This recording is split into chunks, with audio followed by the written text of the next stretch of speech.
Good afternoon, everyone. Am I audible? And check whether the screen is visible to you. Yes, sir. Yes, sir. Okay.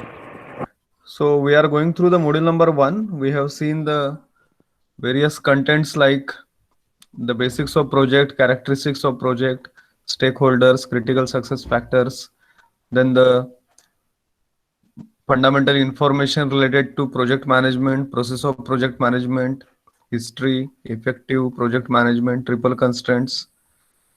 And yesterday we have seen about the project management process groups. There are 5 process groups and the various processes involved or included in each process group. What is the level of interaction for each process group and how much is the spread of this process interaction over the project life cycle that we have tried to understand in the previous lecture.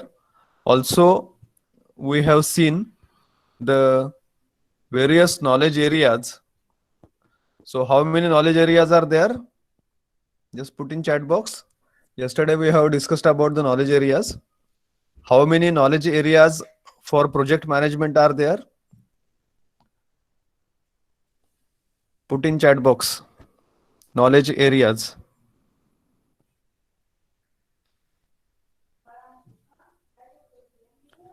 Vinayak responded. What about others?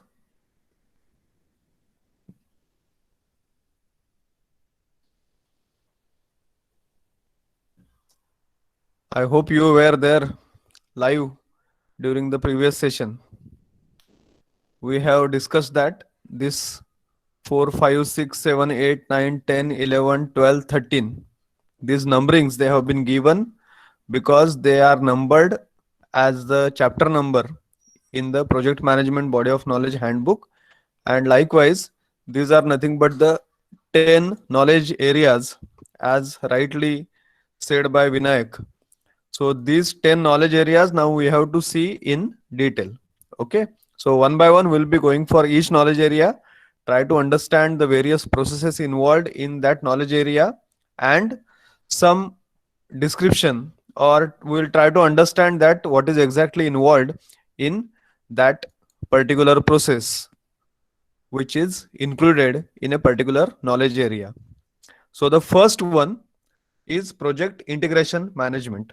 Actually, this project integration management is a very, you can say it is a huge umbrella. Under this project integration management, you have all the knowledge areas which is coming together, because this is integration of all throughout the project life cycle. So the formal definition or the concept of this project integration management is it includes the processes and activities to identify, define, combine, unify, and coordinate the various processes and project management activities within the project management process groups. So when we say project management process groups, means all the 5 project management process groups, as this is the integration management. So this will be encompassing all the activities which are executed, planned, monitored, controlled, initiated, everything throughout the project life cycle.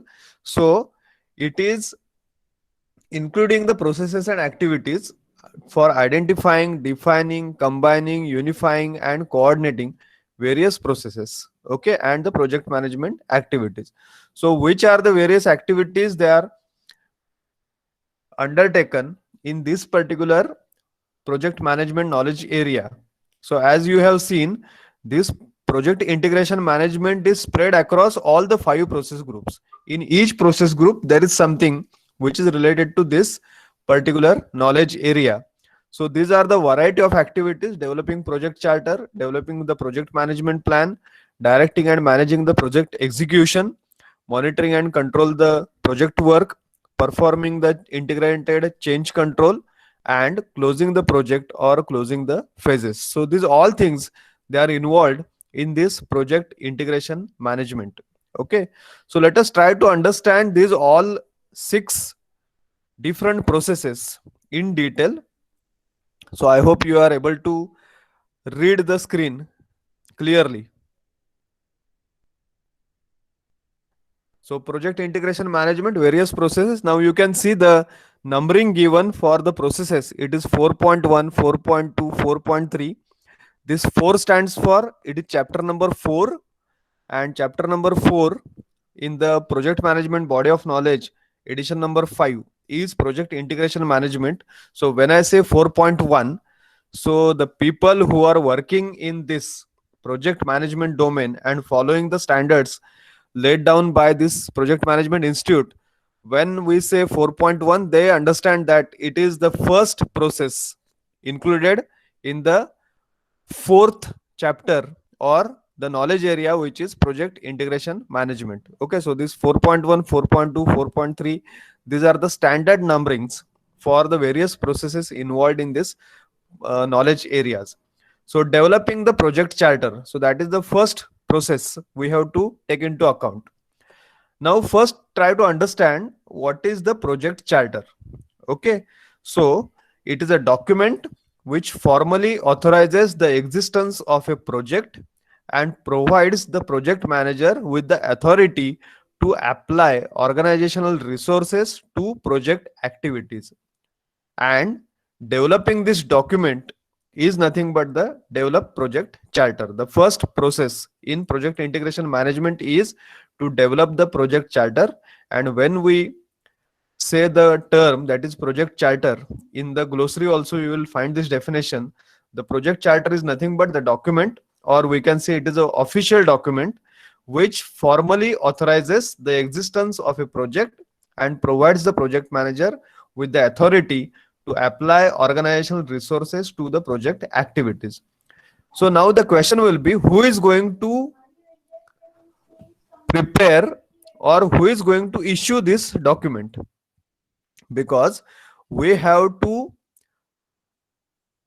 mention or we have to authorize that there is the existence of a project, and somebody XYZ, he will be the project manager for this particular project, and he will be the authority, he will be having the rights to use the organizational resources to carry out the project activity.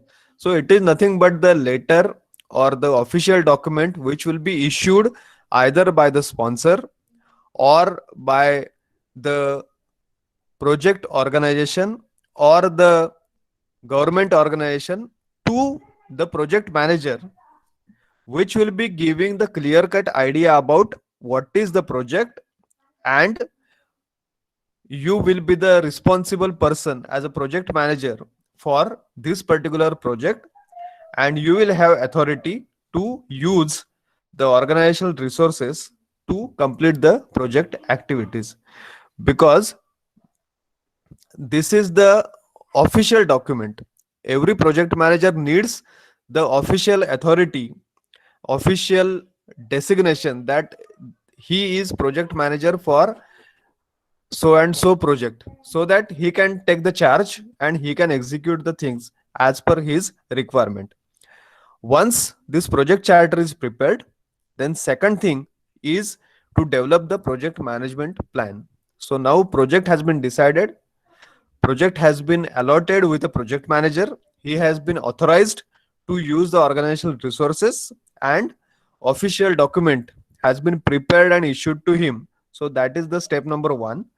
Once this is over, then we have to go for developing the project management plan. So how the project will execute, how the process will how the project life cycle will be taking place, so that each and every minor activity, it may be with respect to planning, it may be with respect to the execution, it may be with respect to hiring people, it may be with respect to the resources requirement, it may be with respect to the monitoring and control, or it may be with respect to contracts, closing, handing over the project to the customer, everything we need to plan properly, and this project needs to be managed in a proper manner, in some standardized formats. So for that purpose, we need to develop the project management plan. So the process of defining, preparing, and coordinating all subsidiary plans and integrating them into comprehensive project management plan. So this is nothing but develop project management plan, because there will be so many different activities. As we know, there are 5 process groups. Each process group, there are number of activities. For each activity, there will be certain plan, and these all plans need to be coordinated together, so that they will be getting integrated into a comprehensive project management plan, because there will be certain dependencies, there will be some limited resources which need to be utilized by multiple activities. So in that case, if there is any overlapping, if there is any cross functional disputes, then we will be able to resolve the things when we are going for integration of the project management plan. The project's integrated baselines and subsidiary plans may be included within the project management plan. So whatever are the baselines, either it may be for quality, it may be for cost, it may be for time, so these can be also included when we are preparing this project management plan. Then the third activity is direct and manage the project work. So this is related to the execution part. The process of leading and performing the work defined in project management plan and implementing the approved changes to achieve the project objectives. So in this particular case, when we are executing the project work, executing the project activities, so in that particular case, we have to lead and perform the works which have been defined in the project management plan. So in the previous step, our project management plan has been completely developed. So once we have the project management plan with us, we come to know that which activities will be carried out at what particular time frame. And when we know that, we need to take initiative and start performing those activities, those works, as they are defined in the project management plan. So when we are performing the work has to be performed as per the guidelines, as per the steps which have been mentioned in the project management plan, and implementing approved changes to achieve the project objectives. So sometimes there need to be changes some changes may be needed at the latter stage. So those changes need to get approved, and then we have to implement, so that the project objectives can be fulfilled. Next process is monitor and control the project work. So this is in the monitoring and control process group. The process of tracking, reviewing, and reporting the project progress against the performance objectives defined in the project management plan. So we have the project management plan. That is a very basic document which should be referred throughout the project life cycle. In this project management plan, there will be some performance objective defined for each and every process, each and every resource, each and every, we can say, each and every activity which is conducted in this project life cycle. So those performance objectives, whether they are achieved or not, whether they are able to satisfy or not, so there has to be some tracking, there has to be some monitoring, there must be some frequent reviews, at periodic reviews, and reporting this project progress, so that we will be able to understand whether the performance objectives for the processes, for the activities, for the project work, they are going to get achieved or not. The next step is about the performing integrated change control. The process of reviewing all the change requests, approving the changes, and managing changes to deliverables, organizational process assets, project documents, and project management plan, and communicating their disposition. So now, when we say about the integrated change control, why we start with the project, we have a scope defined, we have certain project management plan prepared, we plan various activities, we plan the budget, we plan the schedule, everything is in place, we plan the quality requirements, we plan the deliverables or the outcomes of the project. As we progress through the various project activities, sometimes we come to know that there need to be some certain modifications in the deliverables of the project, or there need to be some modifications in the project documents what we have prepared. Sometimes there may be a requirement to modify the project management plan itself, because before you start the project you may have something in mind, you have some certain assumptions, but as the things progress, because of the real life situations, because of some different practical constraints, we need to go for modifying, changing certain plans, certain documents, certain deliverables, certain process assets. And if you change them, then this change, it must be uh, it must get reflected across all the project management plan, across all activities wherever that change will be mattered.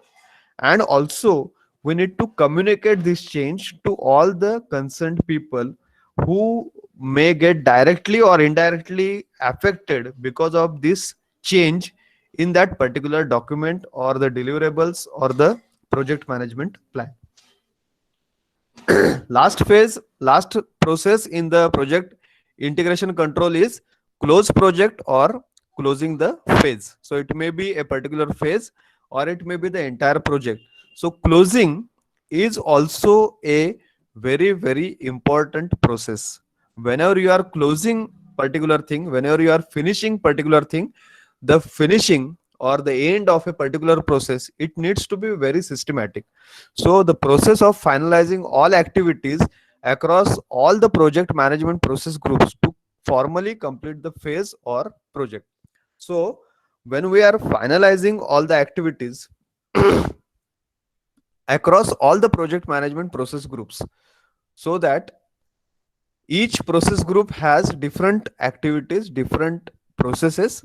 So each process, when we are finishing, when we are finalizing, we need to take into account certain, we can say, some checklist, whether the particular things have been completed or not, whether the things which were supposed to achieve through that particular process, whether they have achieved or not. So checking that, and then authorizing, or we need to give clearance that this particular phase is completed 100% satisfactorily, then only we can go for formally announce that a particular phase or the project has completed, or it has been 100% finished as per the requirements. So that is the last phase, last process in project integration management, but that is also very important. Next knowledge area is project scope management.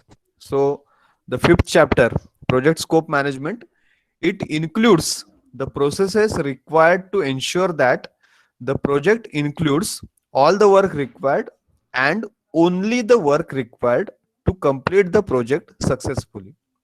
So read the statement carefully. Project scope management includes the processes required to ensure that the project includes all the work required and only the work required to complete the project successfully. Okay. So before we go for this project scope management, we should know what is the scope of our project. Then we can manage the scope properly. And what we mean by the scope of project, it indicates what you are going to do and what you are not going to do. Once we know that what we are going to do and what we are not going to do, then we should be able to identify that what work is required and what work is not required, and that only we need to plan properly. So that's why project scope management is very essential, because we will not deviate from our objectives. We will be knowing that exactly what we want to do, and yes, we will have the same thing, and we will not have any other distraction, any other things to uh, deviate from our objective. Managing the project scope is primarily concerned with defining and controlling what is and is not included in the project. So the various activities are plan scope management, collecting the requirements, defining the scope, creating the work breakdown structure, that is WBS, validating the scope, and controlling the scope. The details of these processes. 5.1, plan scope management. The process of creating a scope management plan that documents how the project scope will be defined, validated, and controlled. So, when we say about the project scope management or plan scope management, then in this case, it will be giving a clear cut idea in the document that how the project scope is going to be defined, who will be the people involved in defining the project scope, while they are defining the project scope, what will be the process, how they are going to define the project scope, who is going to validate this project scope, how they are going to validate, what will be the methodology to validate the project scope, and how to control this project scope. So if it is deviating, what measures we need to take into account so that the project scope will get controlled properly. So that is the first part, planning scope management. Second thing is about collecting the requirements. So the process of determining, documenting, and managing stakeholder needs and requirements to meet the project objectives. So when we say about the collecting requirements, we need to go for contacting, communicating with the stakeholders of the project, and what are their expectations, what are their requirements, what do they need, that or what they are thinking from the outcomes point of view from the particular project. So that we need to understand, we have to collect all these requirements, and then we have to go for determining, documenting, and managing the stakeholder needs to meet the project objective. So we have to align all these things. What are the project objectives, what are the needs and requirements of the stakeholders, and how they will be correlated with each other, how they can be aligned with each other, so that the project objectives will not get deviated. Project objectives need to be at their own place, but the stakeholder needs and requirements can be aligned with the project objectives. Defining the scope, the process of developing a detailed description of the project and product. So exactly which activities will be involved, what we are going to do in the particular project, and what is out of scope for the particular project or the product. That is nothing but defining the scope. Once the scope is defined, we are able to understand that exactly what is going to happen with the project, exactly what we are going to do in this particular project. Once we have the clear cut idea about what we are going to do in the project, then we have to go for creating the work breakdown structure.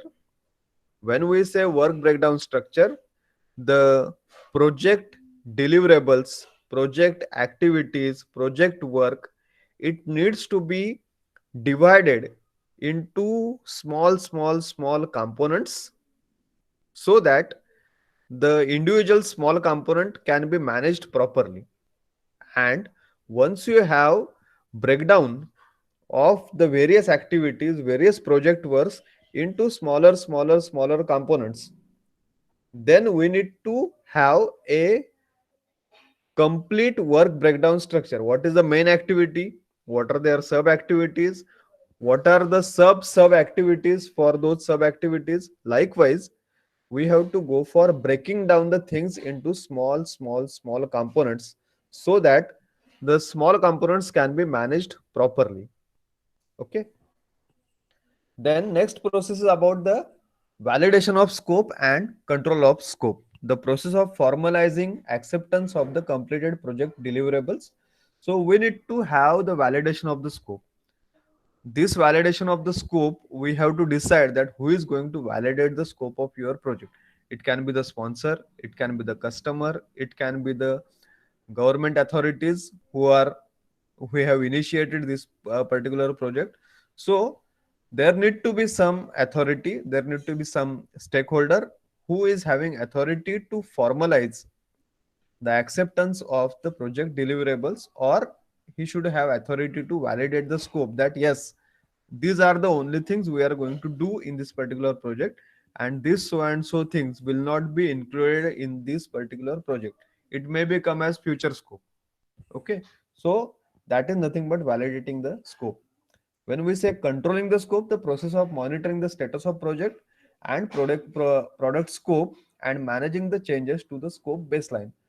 If you find during the project life cycle that the project is getting deviated from the scope baseline, the scope which is defined, then we need to go for controlling the scope. Or sometimes if we find that whatever has been defined as the scope of project, it is difficult to achieve those particular objectives, then we need to go for modifying the particular scope statement what we have defined. So these things are nothing but coming under the monitoring and control process group, that we need to continuously check where we are, what was the planned scope or defined scope, whether we are going to achieve it, whether we need to change the process to achieve it, or whether we need to change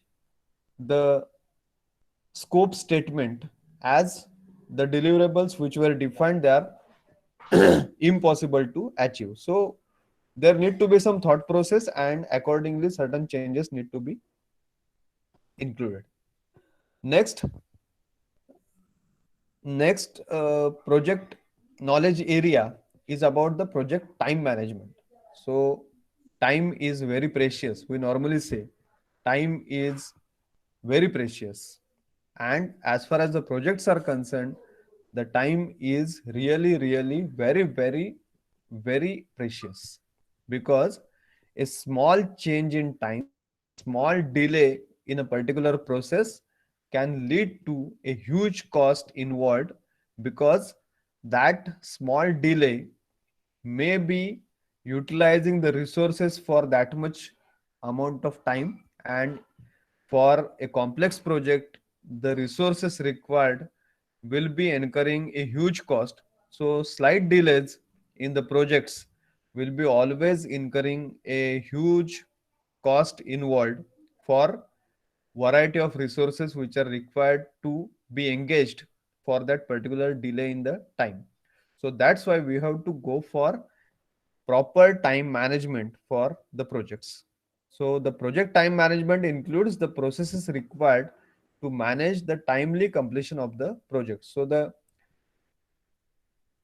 first and foremost responsibility for this project time management team will be to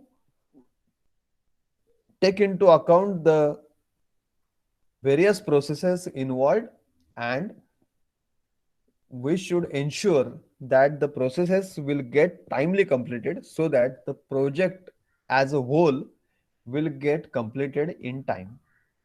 So the various activities involved are planning the schedule management, defining the activities, sequencing the activities, estimating the resources and duration for the activities, developing the schedule, and finally controlling the schedule. So let us go to the various activities. First activity in the project time management is plan schedule management. The process of establishing the policies, procedures, and documentation for planning, developing, managing, executing, and controlling the project schedule. So we need to plan this schedule management, so that there has to be some proper document, some policies, some procedures which will be giving clear cut idea about how the project schedule will be planned, how it will be developed, how it will be managed, how it will be executed, and how it will be controlled. Then comes the define activities phase. Now, how to define these activities? Already we have the work breakdown structure, which is created in the project scope management. In work breakdown structure, we try to understand the small elements of each work which is involved in the project activity.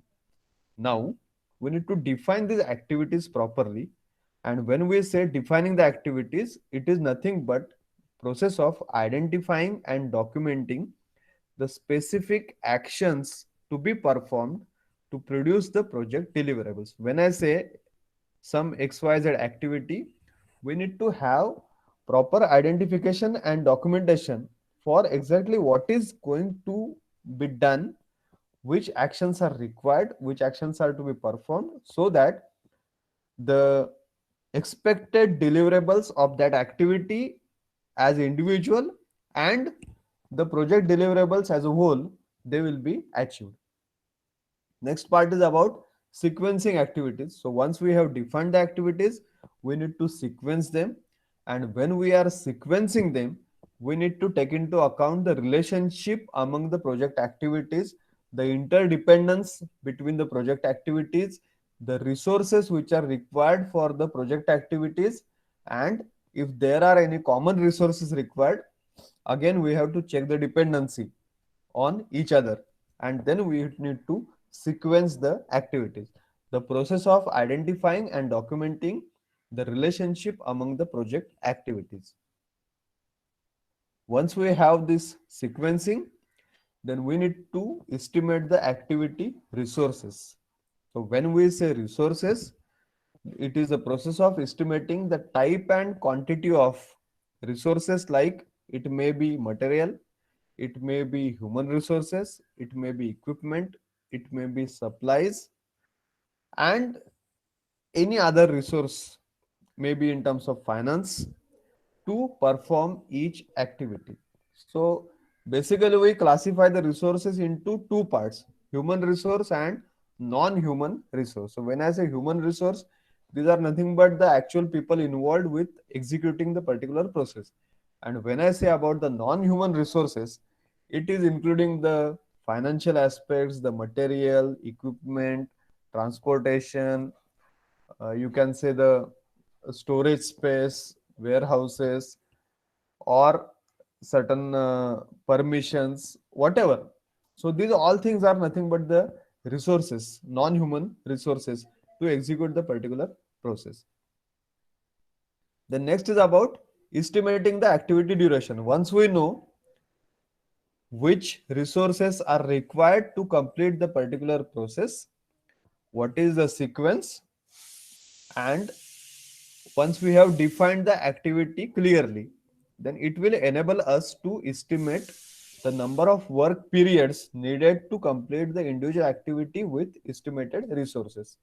When I say number of work periods, it may be in terms of hours, it may be, if you are going for very small activities, we need to calculate the estimate or the activity duration in terms of minutes, in terms of hours, sometimes it may be in terms of days, sometimes it may be in terms of weeks, sometimes it may be in terms of months, sometimes it may be in terms of years.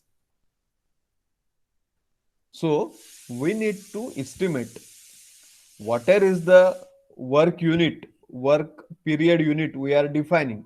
It may be hours to, it may be up to years. We need to estimate how many work periods they will be required to complete that individual activity with the estimated resources we have. This is very essential step, because as a generalized uh, schedule, if we want to plan the, or if you want to estimate the project schedule, it is very difficult to plan, it is very difficult to estimate the entire project schedule, because the project is very complex, there are so many activities involved, there are so many parameters which may be having difficulty in completing the project in time. So it becomes very difficult to estimate the entire schedule just by looking at all the activities. But when we go for estimating the activity duration for the very small activities which we have received through the work breakdown structure, then just we have to go on clubbing the time estimates for all. We have the sequence of activities in place, whether they are going hand in hand, they are going parallel, whether they are dependent, whether one activity gets finished, then only second activity will start. So all these things, when we go on putting on paper actually, then we can develop the schedule and we can estimate the time for entire project.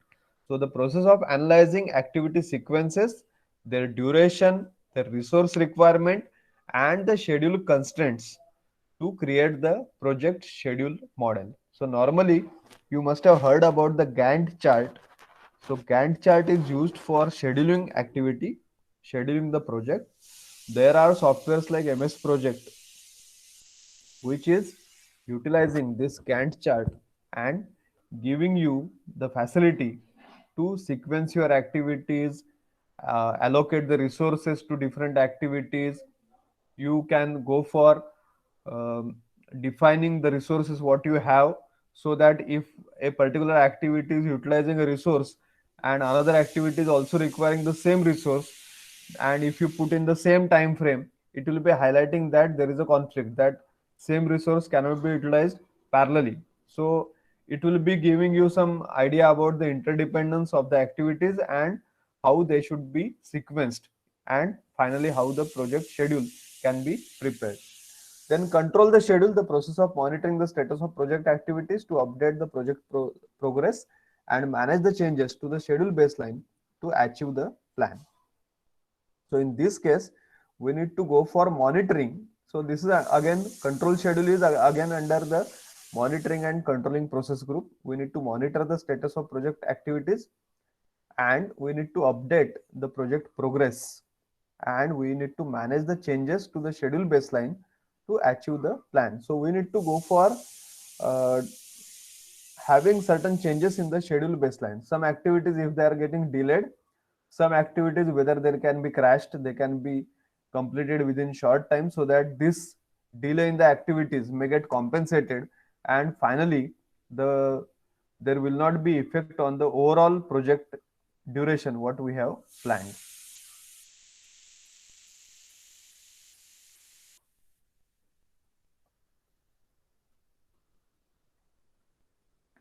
Then next is project cost management. So similar to time, as we said, time is precious. Cost or finance is also very essential component of any project, because we say there should not be any cost overrun, there should not be any time overrun. So the cost or the budget should not exceed, and the schedule or the time frame it should not exceed, because they are dependent on each other.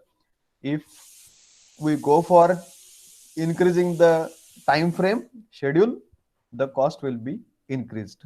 If we want to complete the project within shorter duration, the cost will be increased. So these are dependent on each other. Okay. The project cost management includes the processes involved in planning, estimating, budgeting, financing, funding, managing, and controlling the costs so that project can be completed within the approved budget. So we have certain budget approved for the entire project life cycle. Once we have this approved budget, then we need to go for the processes involved in planning the budget, estimating the budget, finance, the sources of finance, who will be having the who will be the sources of funds, managing and controlling the costs. If the costs are increasing, then we need to go for making certain changes which will enable us to reduce the cost of a particular process. The activities which are involved are planning the cost management, estimating the cost, determining the budget, and controlling the cost. The details of this. Plan cost management, the process that establishes the process, policies, procedures, and documentation for planning, managing, expending, and controlling the project cost. So when we say planning the cost management, it it includes all the things, all processes which are required for establishing the policies related to costing, the procedures in cost management, the documentation for planning, managing, expending, and controlling the project cost. So these all things will be involved in your plan cost management plan. Estimate costs, the process of developing an approximation to the monetary resources needed to complete the project activities. So when we say estimate cost, we need to understand the project activity clearly. We should try to estimate the resources. So already in the previous step, we have estimated the resource requirement for each activity. Now, based upon the resources required, the time duration required to complete a particular activity, we need to fix up certain monetary resources, certain cost estimation for the particular project activity. Once we have estimation of the cost for individual activities, then we have to aggregate the various costs involved for the various activities, and we need to determine the budget for overall project. So we need to establish authorized cost baseline that the project will need at least this much budget. It may exceed, but this is the baseline. This is the minimum amount of funds, minimum amount of budget required to complete the project.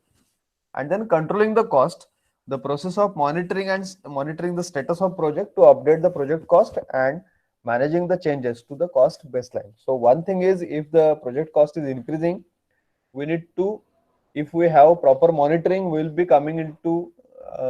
come to know that the project cost is increasing. So we can think of whether we can go for reducing certain other costs, so that the project budget or the project will complete within budget. If at all it is not possible, then we need to do certain changes to the cost baseline which we have defined initially, if the increase in cost is unavoidable and it cannot be managed. Okay. The next part is about project quality management. So in this particular module, we are just going through brief idea about all the 10 knowledge areas. Again, these knowledge areas will come into picture, and in detail we have to see the various processes involved. Now when we say quality, so whatever project we are doing, there should not be any compromise with respect to the quality of your project.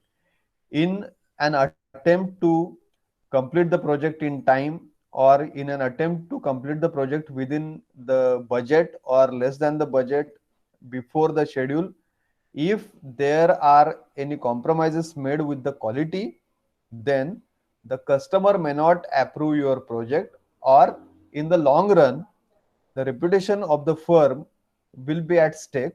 So that's why the quality has to be kept into account at all phases. It needs to be monitored and it needs to be maintained as per the policy document of the particular project. So this project quality management includes the processes and activities of the performing organization that determines quality policies, objectives, and responsibilities, so that the project will satisfy the needs for which it was undertaken.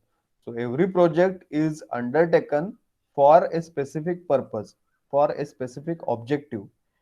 So in quality management, so normally we hear the word total quality management, correct? So similar to total quality management is applicable in day to day every activity, any operation. When we are going for projects, we say it is project quality management, and it includes each and every process and activity for determining the quality policies, objectives, and responsibilities. Why these are to be monitored, or why these are to be determined? so that the project will be satisfying the needs for which it is undertaken. This project quality management uses policies and procedures to implement within the project context the organizational quality management system, and as appropriate, it supports the continuous process improvement activities as undertaken on behalf of performing organization. So every organization has their own quality policy, own quality management system. Continuous process management, CPI, is very essential. The process improvements may not be drastic always. There can be very incremental improvements, small improvements. We say it is Kaizen. So those small improvements, when clubbed together, can result in a greater improvement in the overall process. So whatever is the organization's quality policy, quality management system, and whatever continuous process improvement activities are undertaken by the organization, it should be continued as it is, and they should be correlated with the project quality management plan. The activities which are involved: quality planning, performing the quality assurance, and performing the quality control. So when we say these three activities, first thing we have to identify quality requirements of your project, the standards which need to be referred for the project and its deliverables, and then document how the project is demonstrating compliance with the quality requirements. So we need to first understand what are the requirements with respect to quality, either from the customer or from the end user or from the government authorities or from the sponsor or from the overall stakeholders, whatever are involved for the particular project. What are their quality expectations, quality requirements? Are there any standards which need to be uh, where with which we need to compare the project, and what are the deliverables expected? And then we need to document how the project is going to comply with these quality requirements. Then performing the quality assurance, the process of auditing the quality requirements and the results from quality control measurements to ensure that appropriate quality standards and operational definitions are used. Okay, so in this case we need to have certain quality assurance department, quality assurance people involved. They will carry out auditing process, and when the audits are going on, the quality requirements and the actual quality, the quality standards and the actual quality, they will be compared, and we will be understanding that what is the status of quality in our project. Then controlling the quality, process of monitoring and recording results of executing the quality activities to assess the performance and recommend the necessary changes. So once we are going for this monitoring and recording results of the quality activities, then we will be coming into, we will come to know that whether the project is delivering the necessary quality, the required quality or not. If it is not delivering, if there are any changes needed either in the quality document or in the process or in the resources which are utilized, then we need to document these things, and we need to convey these changes to the concerned authority so that the quality of the project will be as expected. So these are the 5 different project knowledge areas which we have understood in today's session.